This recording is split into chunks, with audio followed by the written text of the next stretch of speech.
So today we will discuss the band theory of solids and accordingly Bloch equation, empty lattice band, nearly free electron bands and band gap and number of states in a band we will discuss later on in due course of this PG syllabus. So what's happened in case of the electronic band structure of solids or the band structure, uh, actually despite the success of the free electron gas model in describing electrons in crystals, it must be recognized that the assumptions of the one electron approximation and of a square well potential are oversimplifications. Thus, one cannot expect this model to explain, for example, the fundamentally important optical and electronic properties of semiconductors. If one imagines that a solid is created by allowing initially free atoms to gradually approach one another, then the discrete nature of the energy levels of the isolated atoms should clearly be reflected in the properties of the solid. And indeed, discrete energy levels must be present in order to explain, such as the sharp resonance-like structure observed in the optical spectra of solids. An explanation of such features is beyond the scope of the free electron gas model. Furthermore, this model is unable to shed any light on the nature of the semiconductors or insulators, why some materials possess the band gap as narrow as 1 electron volt and some greater than 4 electron volt. And these kind of semiconducting or insulating behaviors cannot be explained with the help of the free electron model. So to make further progress, one has to take into account that the electronic states in solids form so-called bands. One can think of these as deriving from the states of the free atom. So in our present approximation, all derivations from perfect periodicity, be they static perturbations of the lattice of dynamic vibrations of the atoms, will be neglected. The assumption of an infinitely extended potential also means the neglect of all surface effects, right?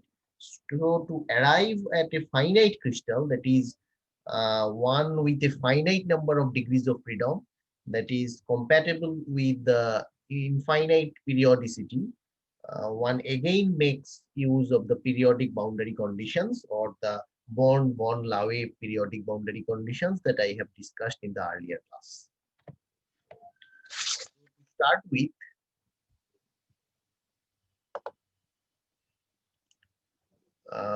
let us first discuss what are bands or how are they generated in the periodic crystals. So as we all know that the valence electrons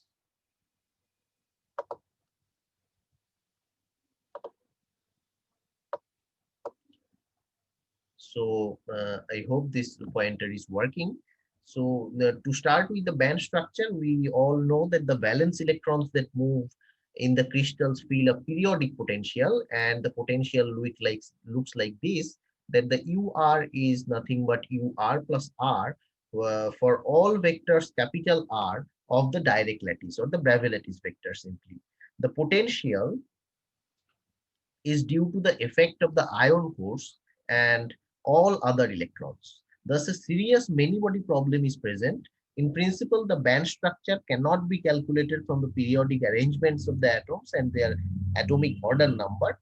We note that for some problems, that is the design of optimal solar cells, a certain band structure is known to be ideal, and a periodic arrangement lattice, periodic atomic arrangement, that is the material, needs to be found that generates the optimal band structure, right? So this problem is called the inverse band structure problem. So to start with the band structure, we have to understand what the Blotch theorem is. First, we will deduce some general conclusions about the structure of this solution as a consequence of the periodicity of the potential. We first investigate the solution of the Schrodinger equation of the type h I is equals to minus h square by twice m grad square plus ur, where u are turns out to be this periodic potential operating upon psi r gives me the energy eigenfunction times psi r. For an electron, you will be periodic with the lattice. That is, they will obey obviously this fundamental equation of the periodicity. So Blotch theorem says that the eigenstate psi, right? The eigenstate psi of one particle Hamiltonian, as in this equation, can be written as the product of plane waves, right? A to the power ikr, and a lattice periodic function, that is unkr. So this is the form of the Bloch theorem, or the eigenstate psi, as psi nkr is equals to A to the power ikr times unkr. So the normalization constant A is often omitted. If unkr is normalized, then A is 1 upon root V, where V is the integration volume, and the wave function is indexed with a quantum number n and the wave vector k. The key is that the function unkr, the so-called Bloch function, this one, which includes the periodicity concept. So this function is normally called as the Bloch function, is periodic with the lattice, that is unkr is equals to simply unkr plus capital R for all vectors capital R of the direct lattice. The proof is simple in one dimension and more involved in three dimensions with possibly degenerate wave functions. So if enk is an energy eigenvalue, then En k plus g is also an eigenvalue for all vectors g of the reciprocal lattice, that is Enk is equals to E suffix n k plus g. Thus the energy values are periodic in reciprocal lattice. The proof is simple, since the eigenfunction for k plus g is nothing but exponential I times k plus g r un k plus g r is for un k plus g r is equals to exponential e to the power minus I g r un k r, obviously an eigenfunction of k. So a band structure along 1k direction can be displayed in various zone schemes as depicted in this. The most frequently used scheme is the reduced zone scheme, that is this one, this B. In three dimensions, the band structure is typically shown along particular paths in the Brillouin zone, as depicted in the latter picture. So the first one is the zone schemes for the band structure. This is the extended scheme. This B is the reduced scheme, and C is the repetitive zone scheme, right? I will discuss later on. So what happens in case of free electron dispersion? If the entire wave function obeys the Schrodinger equation, the Bloch equation UNK fulfills the equation, right? So one can write minus 1 upon twice m p plus k whole thing square plus ur operating upon unkr, that is the Bloch function, or the Bloch function is equals to enk unkr, which is easy to see from p is equals to minus I h cut grad. So first we discuss the simplest case of a periodic potential when this periodicity is 0, u is equals to 0. This calculation is also called the empty lattice calculation. The solution of this equation is then just a constant, that is uk is equals to c, a constant, and psi kr is equals to nothing but c exponential ikr, and the dispersion of the free electron is then given by ek is equals to h cut square divided by twice m k square, where k is an arbitrary vector in the vector reciprocal space. K prime is a vector from the Brillouin zone such that my k is equals to k prime plus g with a suitable reciprocal lattice vector g.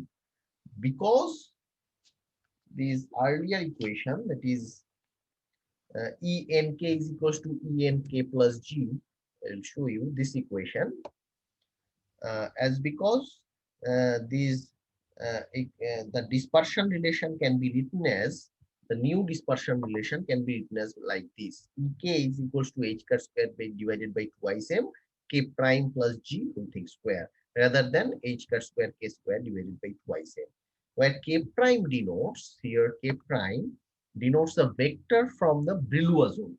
Thus, many branches of the dispersion relation arise from using various reciprocal lattice vectors in this equation. So the resulting dispersion relation for the free electron is shown in this figure. Okay, in the letter, this one.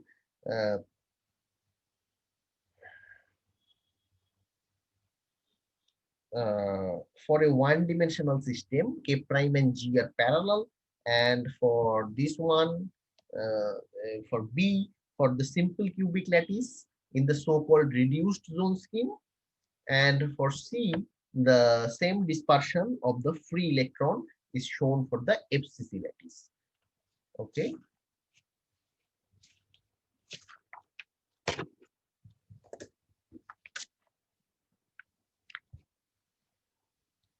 So what happens in case of nearly free electron approximations?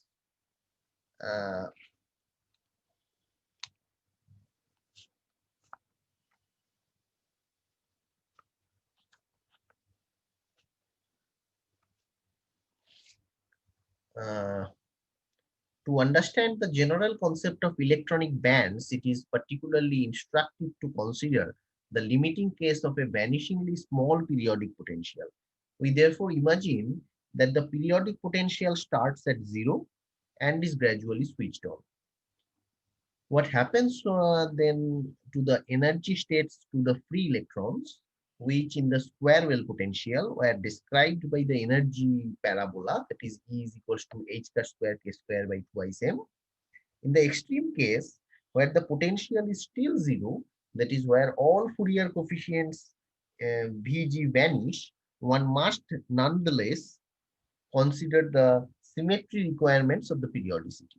Since the requirements will be a decisive factor even for the smallest non-vanishing potential, this general demand of periodicity immediately implies that the possible electron states are not restricted to the single parabola in K space, but can be found equally well on parabola shifted by any vector G by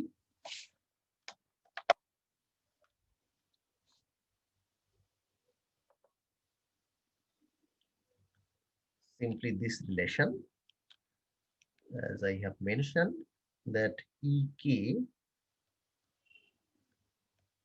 is equals to EK plus G, that is h cut square by twice m modulus K plus G whole thing square. So for the one-dimensional case, this reciprocal lattice vector comes at normal G, which is h 2 pi by a.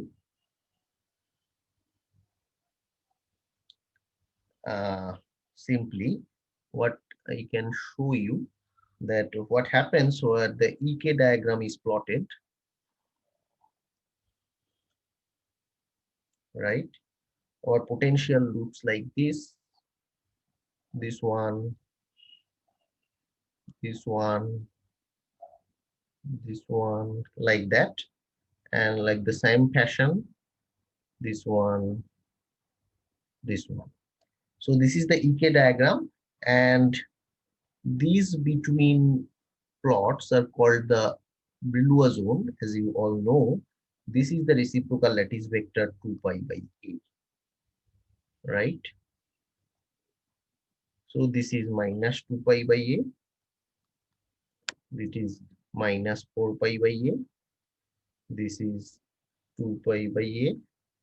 This is 4 pi by a. So this remains k, and this is the E. So for the one-dimensional case, as I mentioned, G simply becomes G, which is H times 2 pi by A, as depicted in this figure.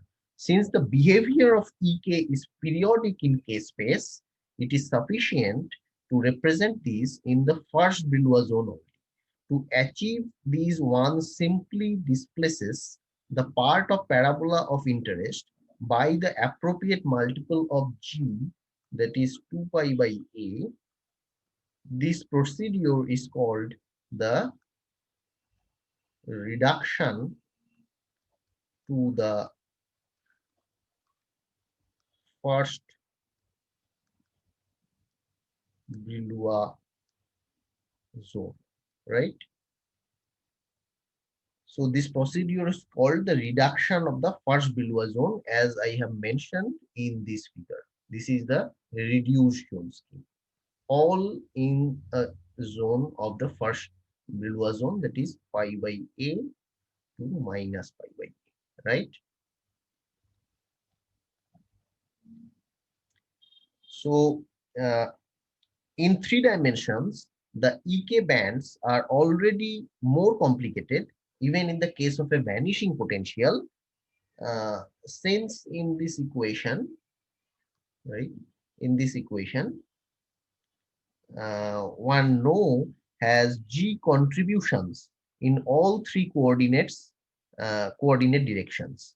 So the Ek curves along Kx is the first Brillouin zone for a simple cubic lattice with vanishing potential. So this look like this function, this B, where the band structure for a free electron gas in a primitive cubic lattice of lattice constant A represented on a section along Kx in the first Brillouin zone.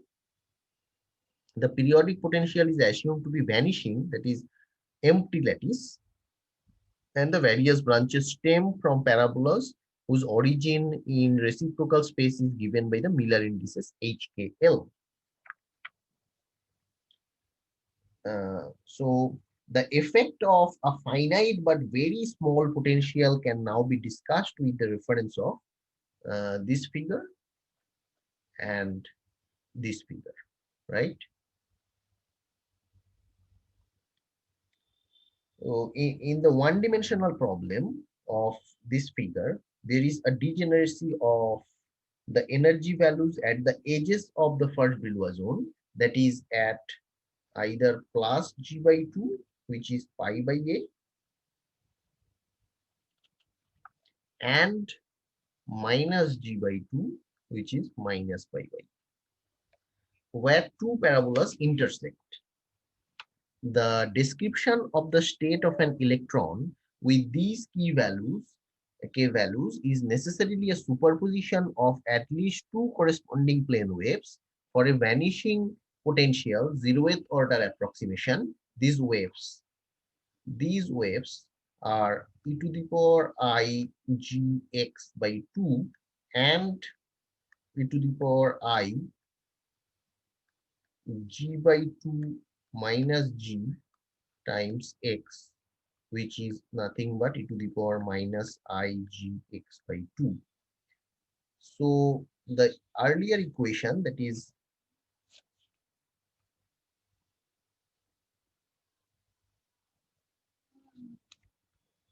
implies that the waves with g values larger than 2 pi by A must also be taken into account.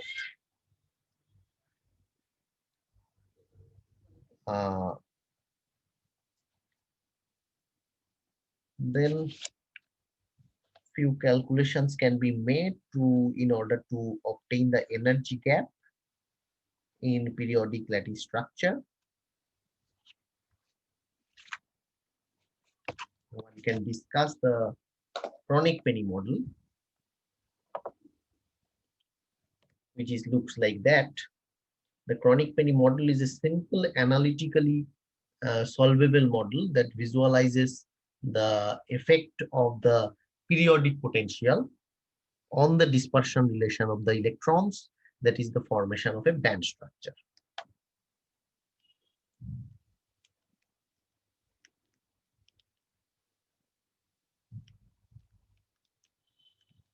So this is the typical one-dimensional periodic Hardwell potential for conic penny model.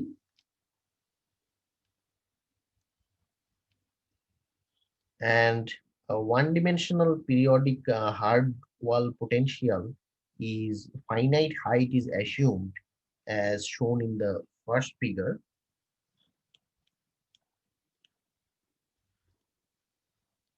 This is a simple conic penny model, right? So this type of periodicity are being present in one-dimensional periodic Hardwell potential, and the wall width is A, simply this width is A. The barrier width is B, this is B. So the periodicity is A plus B, and thus the period P is simply A plus B. The potential is 0 in the well regions 0 comma A plus NP and plus U0 in the barrier. So the Schrodinger equation looks like for this kind of model is simply minus h cut square by 2 I same del 2 psi del x square plus ux psi x is equals to e psi x, has to be solved. The solutions for a single Hardwell potential well are well known. In the well, they have oscillatory characters, that is psi simply is proportional to exponential plus minus ikx with real k. In the barrier, these have exponential characters, that is psi is proportional to exponential plus minus kx with real k. Thus, we choose psi x. Either it can be a exponential ikx plus b exponential minus ikx, and it would be, or it should be exponential small kx or d exponential minus kx. So the wave function from either this is for the well between 0 and a, 0 and a wave, wave nature as the exponential, the imaginary part, and for this portion from a to a plus b, this is simply okay. For this equation, our E is simply h cut square capital K square divided by 2 pi same, and the wave function from B is for the barrier between A and A plus B with U0 minus E is simply h cut square kappa or small k square divided by 2 I same. From the periodicity and Blotch theorem, the wave function at x equals to minus b must have the form as psi minus b is nothing but exponential minus ik p psi of a. That is, between the two wave functions is only a phase factor. The wave vector k of the Bloch function, where plane wave part of the solution is a new quantity and must be carefully distinguished from capital K and small k. Both capital K and small k are real numbers as boundary conditions. The continuity of psi and psi prime are used. So at x equals to 0 and x equals to a, these two solutions yields four simultaneous equations. One is a plus b equals to c plus d. The second one is I capital K A minus I capital K B is equal to small k c minus small k d. The next one is A exponential I k A plus b exponential minus I k a is equals to c exponential k a plus d exponential minus k. And the last one is I capital K A exponential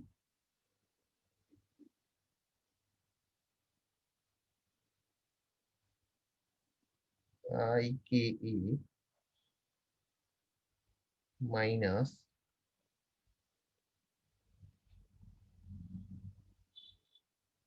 I K B exponential minus I K A is equals to small k C exponential small k A minus k D exponential minus k A. If we put this x equals to 0 and x equals to 0 at psi and psi prime. So the continuity of psi and psi prime at x equals to minus b is used in the left sides of uh, this equation and this equation. A non-trivial solution arises only if the determinant of the coefficient matrix is 0. This leads to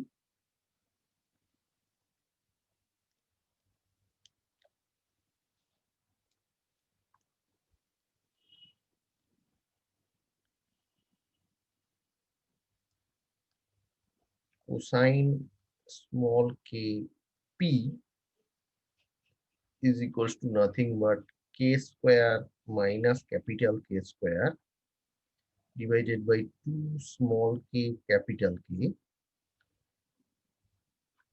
sine hyperbolic kb sine ka plus cos hyperbolic kb cos ka.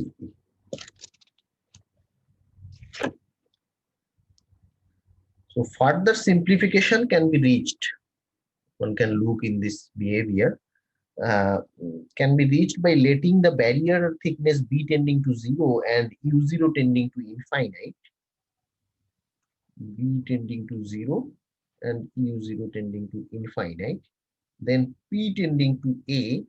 The limit, however, is performed in such a way that the barrier strength u0b is proportional to small k square b remains constant and finite. Equation, the earlier equation, that is cos kp, okay, this equation then reads for kb tending to 0, that is sine hyperbolic kb tending to kb and cot hyperbolic kb tending to 1. That is, the final equation becomes cos ka is equals to beta times sine ka divided by ka plus cosine ka is equals to some b function of k. So the coupling strength beta is assumed to be k square ba divided by 2 represents the strength of the barrier, and the equation, this equation only has a solution if the right side is in general in the interval of -1 to 1, right, as shown in the figure B. Okay, this one. The function sin x by x oscillates with decreasing amplitude such that for sufficiently high values of k, a solution can always be found. The resulting dispersion is shown in figure C, right? The dispersion is different from the free electron dispersion and has several separated bands. The band gaps are related to the k values, that is the energies for which the equation cannot be fulfilled. At the zone boundary k is equals to pi by a, the bands are split and the tangent is horizontal, that is for which my dE dk is equals to 0. The form of the dispersion is similar to the arc cos function, right? The large coupling between the potential well, small beta, that is the beta when this beta value is small, that is beta is far less than equals to 1, the band gap E12 between the first and the second subband of the x point is nothing but beta times 4 by pi square Ex, with Ex is equals to h cut square by 2 m pi by a whole thing square. In this case, the width of the subbands is wide, and for small coupling, that is large beta, the band gap E12 converges towards 3Ex as shown in the figure C. This one. For decoupled potential wells with energy levels En is equals to Ex n square, and the width of the bands is small.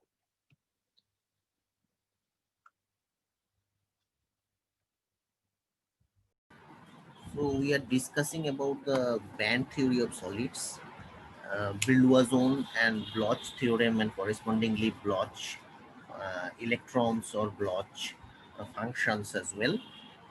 So what we are focusing is that the free electron model of metals developed in the preceding uh, three classes give us the insight into several physical properties of metals, but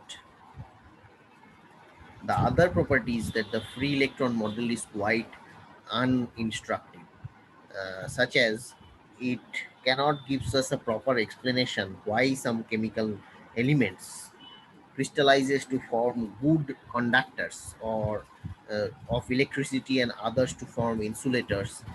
Still others are semiconductors with electrical properties varying markedly with temperature.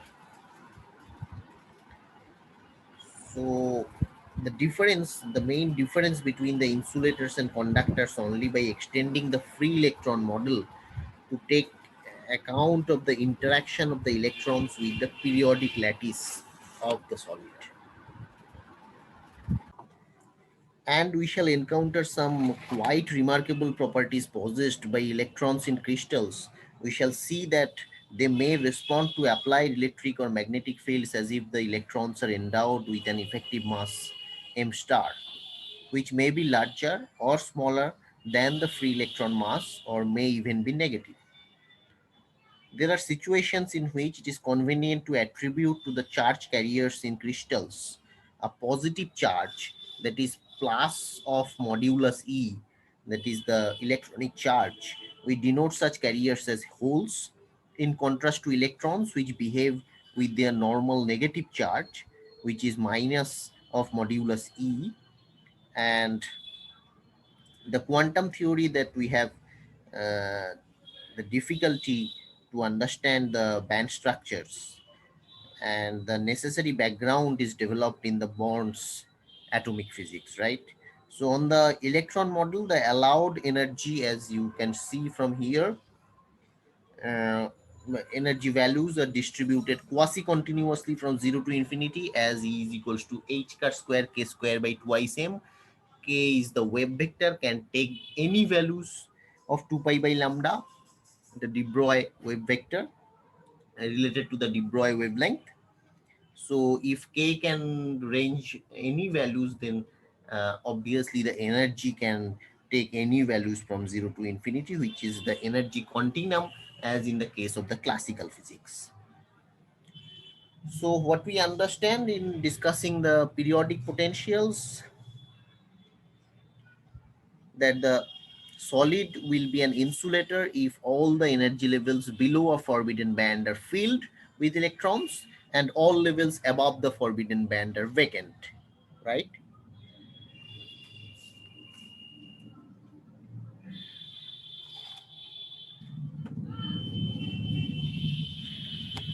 So this kind of periodic potential, these are the ion cores, and the periodic potentials look like the V varies 1 upon R time dependence, type dependence, uh, where we can approximate it is the single electron theory, which is represented by the effective periodic potential, where this Rn is the periodicity of the lattice of the direct lattice vector.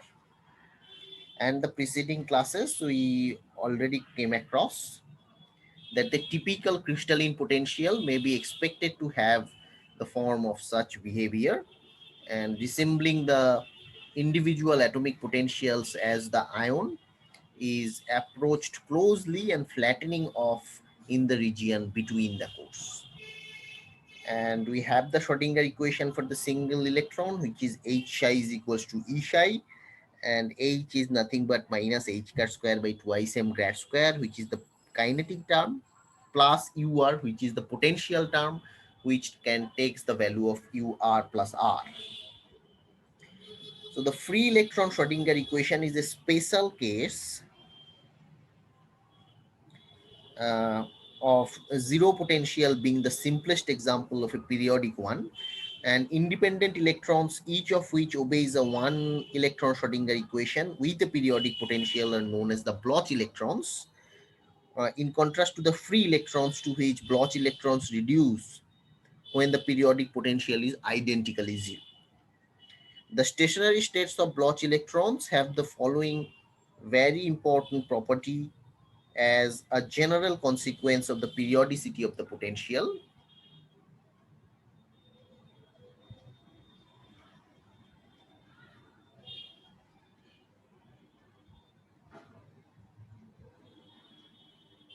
Okay, this is the periodic potential, Px plus A is equals to Px, and this is the Blotch theorem, which states that the eigenstate psi of the one electron Hamiltonian can be chosen to have the form of a plane wave. This is the form of a plane wave times a function with the periodicity of the Bravais. That is the psi nkr is equals to e to the power I k dot r unr.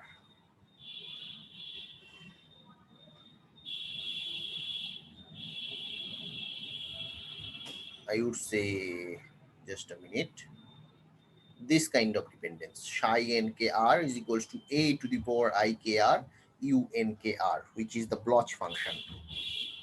And we can derive it very simple way that if this capital R is the in the Bravais lattice, then we can simply prove that psi r plus r is equals to nothing but e to the power I k dot r psi r. So a little bit about,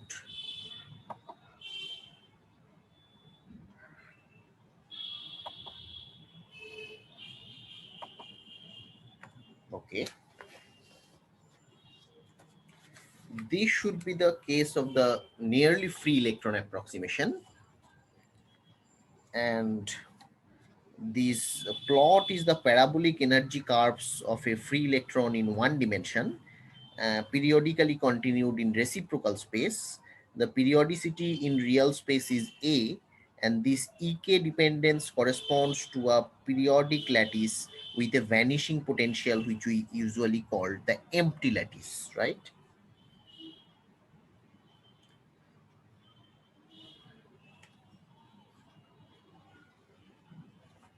As I mentioned already, that in the one dimensional problem, this figure, there is a degeneracy of the energy values at the edges of the first Brillouin zone. This is pi by a and this is minus pi by a.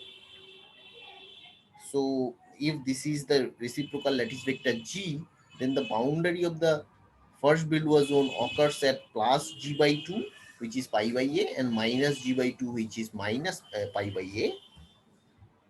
And where two parabolas intersect generally. These two parabolas intersect here and these two parabolas intersect here. So the description of the state of an electron with these k values is necessarily a superposition of at least two corresponding plane waves for a vanishing potential or zeroth order approximation. These waves are either e to the power I gx by 2 and e to the power I g by 2 minus g times x, which is e to the power minus I gx by 2.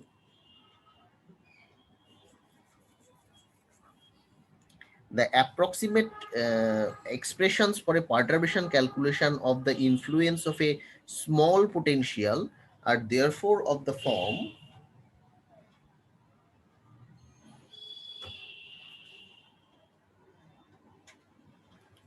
either psi plus, which is e to the power I gx by 2 plus e to the power minus I gx by 2, which is the cosine type of dependence, cosine pi x by a, and psi minus, which approximates about e to the power I gx by 2 minus e to the power I gx by 2, which is the sine type of dependence, sine pi x by a.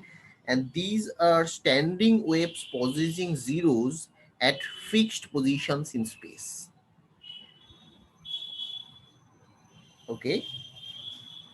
So as seen in the previous discussion of diffraction from periodic structures, these standing waves can be represented as a superposition of an incoming wave and a counter propagating Bragg reflected wave.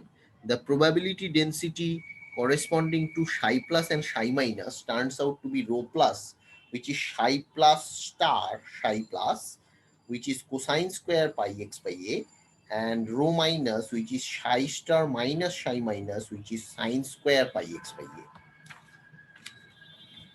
So we eventually get this type of dependence of the qualitative form of the potential energy. This plot A is the potential energy Vx of an electron in a one-dimensional lattice. The positions of the ion cores are indicated by the points with separation A, which is the lattice constant. These black dots are the position of the ion cores. These B depicts the probability density rho plus, which is psi star plus psi plus, for the standing wave propagated by the Bragg reflected at k is equals to plus minus pi by a, and C is the probability density rho minus, which is psi star minus psi minus, for the standing wave at the lower edge of the band at k is equals to plus minus pi by a. So this figure altogether with a qualitative sketch of the potential for an electron in the state psi plus, the charge density, whereas the charge density is maximum at the position of the positive ion cores, where if this is your positive ion core and the peak position of the psi plus is maximum at the positive ion cores, you can relate by this, right? So these are the positions where the charge density is maximum at the position of the positive ion cores, and minimum in between. For psi minus, the charge density is maximum between the cores. This is the maximum, which is the halfway between two ion cores, right? Maximum at in between. So in comparison with the traveling wave, which is the form of e to the power ikx, which is a good approximation to the solution further away from the zone boundary, psi plus thus has a lower total energy, particularly potential energy, and psi minus a higher energy. than that of a free electron on the energy parabola, or the two potential case, zero potential case. These increase and decrease in the energy of the states at the zone boundary represents a deviation from the free electron energy parabola, which is depicted in this diagram. Having gained such insights into the problem from the qualitative discussion, it is now easy to carry out a formal calculation of the magnitude of the so-called band splitting or the energy gap shown in this figure. These are the band splitting, and apart from the free electron case, which is the dotted curve, which is the continuous parabola EK diagram, h car square k square by twice m, for the nearly free electron case, these breaks at the zone boundaries, and these are the actually energy gap or forbidden gap, which we conventionally called as the band gap.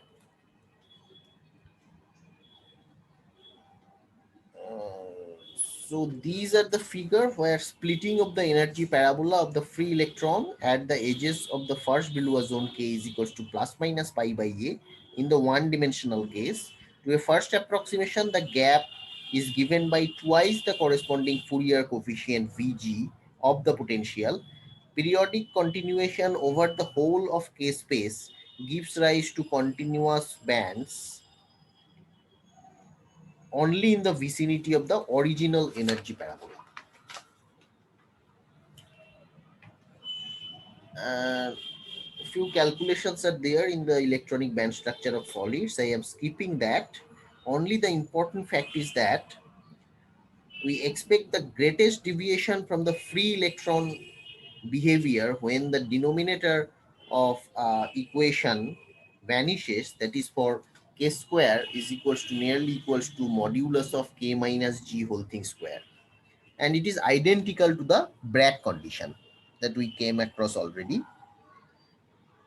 And after a few calculations, and you have to find solution for the two secular equations for the energy value, and after calculating the determinants to zero, this turns out to two solutions of the secular equations and can be written as E plus and E minus.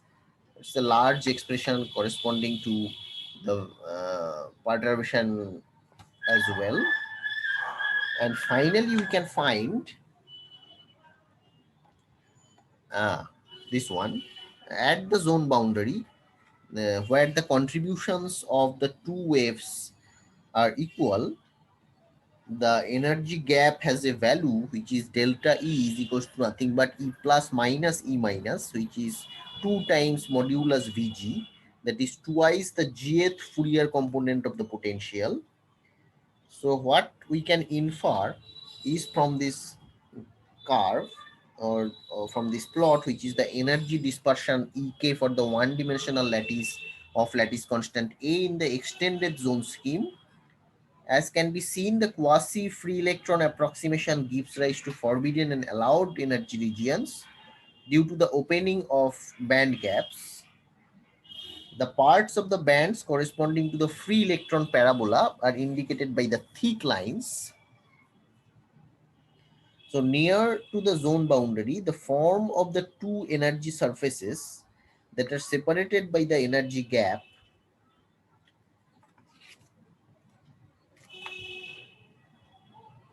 uh, and this earlier figure, this one, which illustrates these for the one-dimensional case near to the zero boundary at k is equals to g by 2. The corresponding correspondence between the energy parabola of the free electrons and the periodic band structure with its energy gaps due to the realistic potential is depicted in this figure and also in the extended zone scheme of this figure, and in both cases for the one-dimensional problem.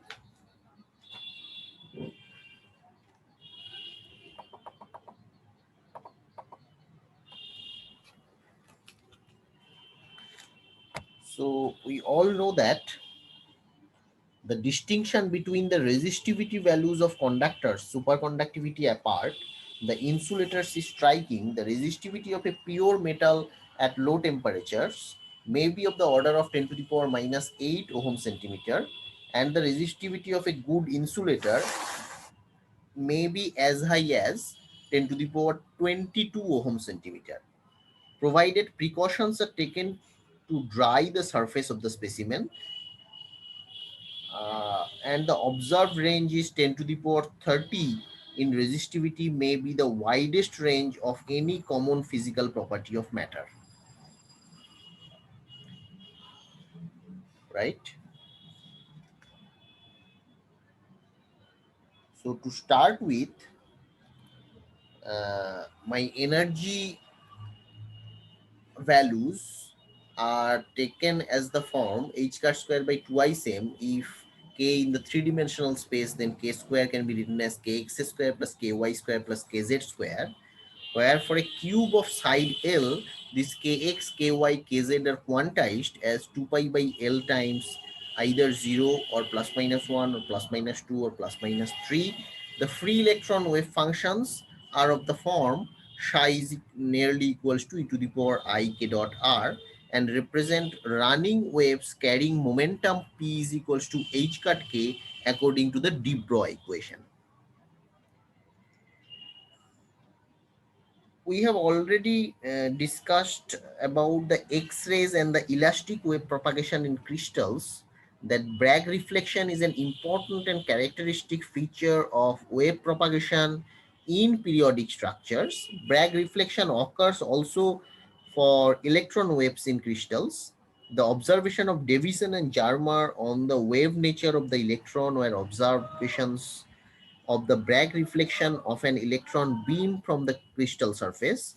The most important consequence of Bragg reflection for our present discussion is that it leads to the existence of the energy gap in the distinction in energy of the states of the conduction electrons. That is, there may arise a substantial region of energy in which solutions of the wave equations do not exist. Such energy gaps or forbidden energy bands, as they are also called, are of decisive significance in determining whether a solid is to be an insulator or a conductor. Uh, we shall find that the solid will be an insulator if all the energy levels below a forbidden band are filled with electrons and all levels above the forbidden band are vacant. So let us try to understand physically the reasons for the existence of a forbidden band, considering first the simple problem of monoatomic one-dimensional lattice. The low energy portions of the band structure are shown in this figure, and for this ek, this diagram, the left one, for entirely free electrons, and this for B, the electrons which are nearly free but which have an energy discontinuity as k is equals to minus pi by a and plus pi by a, giving rise to a forbidden energy band. In one dimension, the Bragg equation 2d sine theta is equals to n lambda becomes k is equals to n pi by a. The first reflection occurs at pi by plus minus pi by a, and the first energy gap also occurs at these points. Other energy gaps occur for the other positive and negative integral values of n. The reflection at k is equals to plus minus pi by a arises because the wave reflected from the p plus minus 1st atom interferes constructively with the original wave at the pth atom. The difference in phase being just plus minus 2 pi for these particular values of k, the region in k space between minus pi by a and pi by a is referred to in the instance as the first Brillouin zone. This is the first Brillouin zone. This is the first allowed band, this is the second allowed band, and the gap in between are called the forbidden band. The energy is quasi-continuous within a Brillouin zone and may be discontinuous on the boundaries of a zone. The energy is a quasi-continuous rather than continuous within a zone because of the imposition of boundary conditions on the problem. So at k is equals to plus minus pi by a, the stationary state wave functions are not traveling waves as per the free electron model, but the solutions at these particular k values are made up equally of the waves traveling to the right and to the left. So they are usually called the standing waves. So it is really obvious that the solutions when the Bragg condition is satisfied cannot be in the form of the traveling waves. For a wave traveling in one sense is soon Bragg reflected and then travels in the opposite sense. The next Bragg reflection reverses the direction of travel again. The only stationary situation is that represented by standing waves. In the lowest approximation, we have k is equals to plus minus pi by a. The two independent standing wave solutions are, one is psi 1 is equals to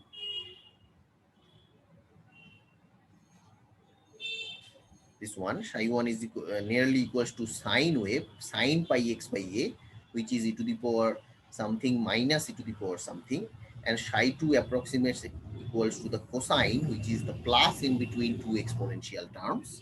So both these solutions hold equally at k is equals to plus minus pi by a, and also at k is equals to minus pi by a. The solutions are both made up, as can be seen from the right hand, forms of equal parts of waves traveling to the right, which is positive part e to the power I pi x by a, and to the left, which is e to the power minus I pi x by a.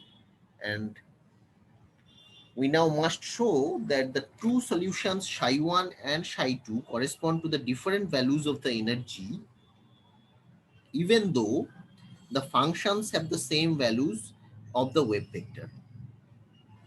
So in this figure, this one, we have indicated the general nature of the variation of the electrostatic potential of a conduction electron in the field of the positive ion cores of a monoatomic linear lattice.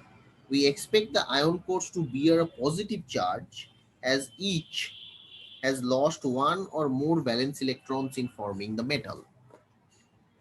And in figure B, this figure,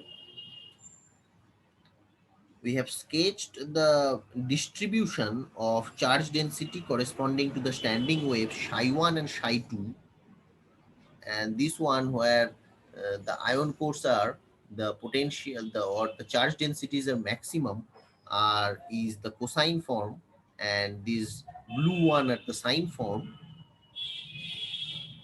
corresponding to standing wave psi 1 and psi 2 and to a plane traveling wave. We note the traveling wave e to the power ikx distributes electronic charge uniformly over the line with the origin as shown. The standing wave psi 1, the blue one, sign dependence, distributes charge preferentially midway between ion cores, and the standing wave psi 2, the red one, distributes charge preferentially on the ion cores where the potential energy is a minimum. On calculating average values of the potential energy over the three charge distributions, we expect to find the potential energy psi 2 less than that of a plane wave, while the potential energy psi 1 is greater than that of the plane wave. If the potential energies of psi 1 and psi 2 differ by an amount delta E, we have referring the figure as this, and the energy gap of width delta E. The wave function at points A will be psi 2, and the wave function above the energy gap at point B will be psi 1.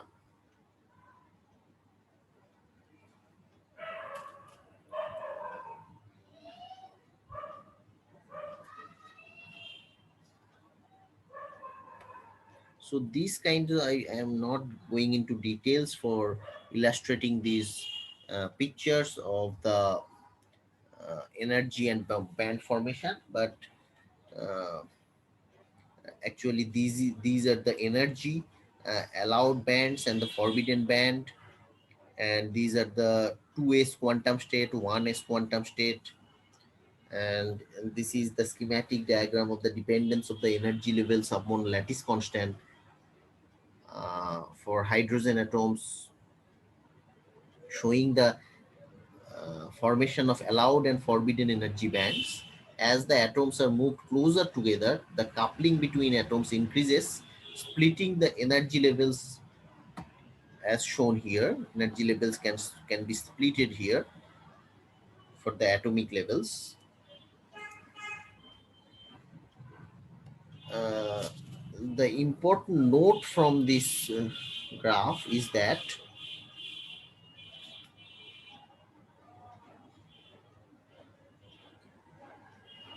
uh, as the free atoms are brought together, the Coulomb interaction between the atom cores and the overlapping parts of the electron distribution splits the energy levels of the combined system, spreading the levels into bands. These levels can be splitted into bands. So these levels, either ns of the free atom is spread out in the metal into a band of energies. These are the band of energies. These are the one bands, these are the other bands. Here n denotes the principal quantum number and s indicates two orbital angular momentum.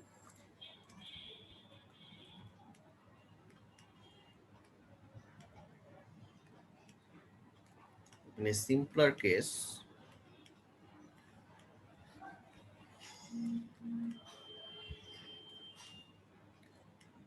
let me draw some wave functions of electrons of two hydrogen atoms at large separation.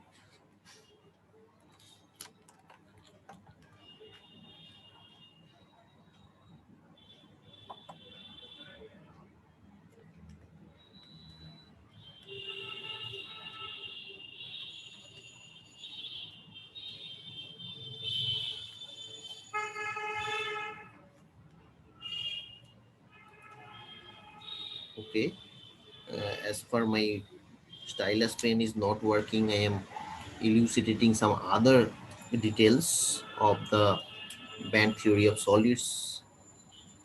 As I mentioned, this is the figure of the 6 hydrogen atoms in a line, and as the okay, now this is working. So as I have mentioned, if this is your ion course, right, and these ones are the wave functions like that, this is your psi a and this is your psi b, then in some other way these overlaps like this, and finally it can be like that also. So this is psi a plus psi b, and this is psi a minus psi b, right? And for this case, uh, each level, I have this, if this is 2s quantum state and it is 1s quantum state for hydrogen atom, I would say these are the allowed bands. These many are the allowed bands. Allowed.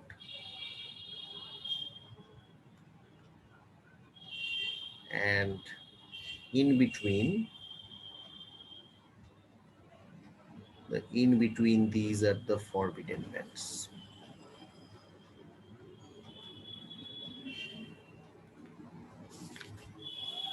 So what happens in case of hydrogen atoms?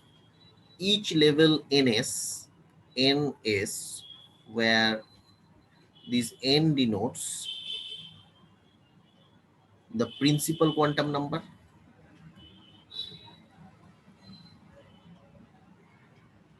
and s denotes, or s indicates, the zero orbital angular momentum.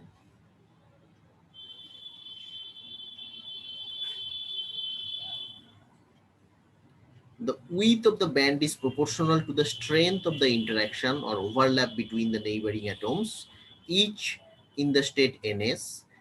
There will be bands formed as well for P, D, and other states as well, where angular momentum number is 1, 2, and higher orders of free atoms. So each of the 12 plus 1 levels degenerate in the free atom will form a band, and one of these bands will not have in general the same energy as any other band over any substantial proportion of the range of the wave vector. Two or more bands may coincide in energy at certain special positions in the Brillouin zone, and bands formed from a p level are indicated in some other ways where p state and s state can overlap also. For sake of simplicity, we focus our discussion to the Na splitting only, and the approximation which starts out from the wave functions of the free atoms is known as the tight binding approximation. I will discuss in the later class what it actually means. I repeat, the approximation which starts out from the wave functions of the free atoms is known as the tight binding approximation. The tight binding approximation is thought generally to be quite good for the inner electrons of atom, but it is probably not often a very good description of the conduction electrons themselves. So it is often used to describe approximately the d band of transition metals. The tight binding approximation does show clearly the connection between number of atoms and number of states in the band.